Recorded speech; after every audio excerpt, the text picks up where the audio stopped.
Hello everyone, good morning. আবারও একটা নতুন ব্লগে সবাইকে অনেক অনেক স্বাগত জানাই। আশা করি সকালে ভালো আছো, সুস্থ আছো, আর সকলের প্রিপারেশন খুব ভালোভাবে চলছে।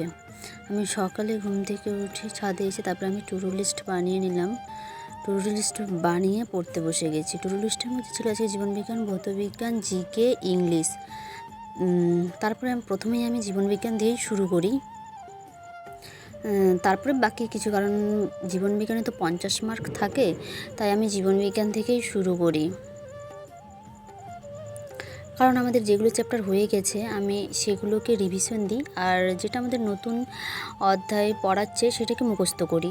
কারণ আগেরগুলো যদি রিভিশন না করি তাহলে আমরা তো ভুলে যাব। তাই আর কি বলো তো, এখন এই কয়েকদিন থেকে এত শরীর খারাপ যে আমি ঠিকঠাকভাবে পড়তে পারছি না।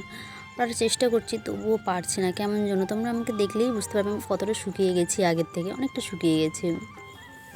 কারণ জানি না কেন শরীরটা খুব খারাপ। তারপরে আমি ক্লাস 9-এরটা পড়া শেষ করে তারপরে আমি ক্লাস 10-এরটা শুরু করেছি। একটা কথা কি জানো তো, তুমি যখন দেখবে যে আমি কোনো কিছু নিজে করতে চাই, নিজেকে প্রতিষ্ঠিত করতে চাই, তখন তোমাকে না অনেকেই নিচে নামানোর দিকে অনেকেই তোমার পেছনে পড়ে থাকবে। সত্যি অনেকজনই থাকবে যারা তোমার পেছনে পড়ে থাকবে, তোমাকে নামানোর জন্য। তোমাকে নামাতেই হবে। এটা যে দেখলে এটা হচ্ছে স্থলপদ্ম। তাদের কোথায় কান দিতে হবে না। সত্যি কথা বলতে আমি নিজেও কান দিই। তারপরে ভাবছি যে ওদের কোথায় কান দিয়ে তো আমার কোনো লাভ নেই, কারণ আমাকে তো আমার জায়গায় প্রতিষ্ঠিত হতে হবে। আর তার মধ্যেও একটা বড় কথা হচ্ছে, পুরো পৃথিবী যদি তোমার বিপক্ষে থাকে না, আর পরিবার যদি তোমার পক্ষে থাকে, তো তুমি সত্যিই সব কিছু করে নিতে পারবে, সেই সাহসটা তোমার মনে থাকবে।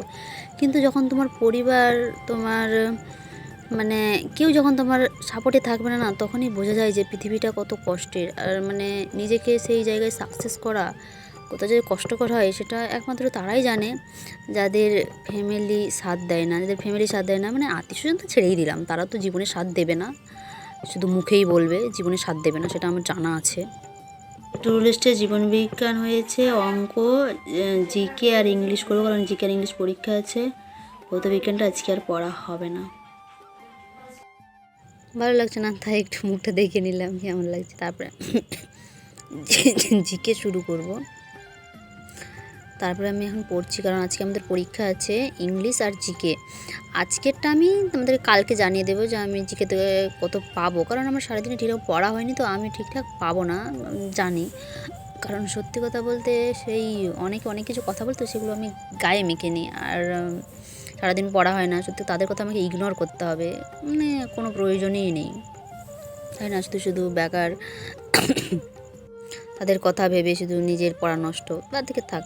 আর আমি ভেবেছি আমি ডেইলি ভ্লগ দেওয়ার চেষ্টা করব। সত্যি কথা বলতে ডেইলি ভ্লগ দিলে আমার নিজেকেও একটু ভালো লাগে, বেশ চেষ্টা করব। যদি শরীর সুস্থ থাকে, আমি যদি ঠিকঠাক থাকি, তাহলে আমি ডেইলি ভ্লগ দেওয়ার একটা চেষ্টা করব। আর না পারলে ভেবে নেবে আমি অসুস্থ কিংবা অন্য কাজে ব্যস্ত, ভেবেই নেবে, কিছু বলার নেই। আজকে আমাদের ক্লাস 9টা থেকে হচ্ছে, ক্লাস 9টা না, সরি, আমাদের রাত 9টা থেকে আমাদের আজকে অঙ্ক ক্লাস হবে। তারপরে 10:30টা থেকে আমাদের এই পরীক্ষা নেবে, ম্যাম বলেছে। আজকের ভিডিওটা এই পর্যন্ত, দেখা হচ্ছে অন্য ভিডিও। ততক্ষণে সকলে ভালো থেকো, সুস্থ থেকো, সবাই খুব ভালোভাবে প্রিপারেশন শুরু করে দাও। ঠিক আছে, চলো দেখা হচ্ছে অন্য কোনো ভিডিওতে। তখন এসো, টাটা।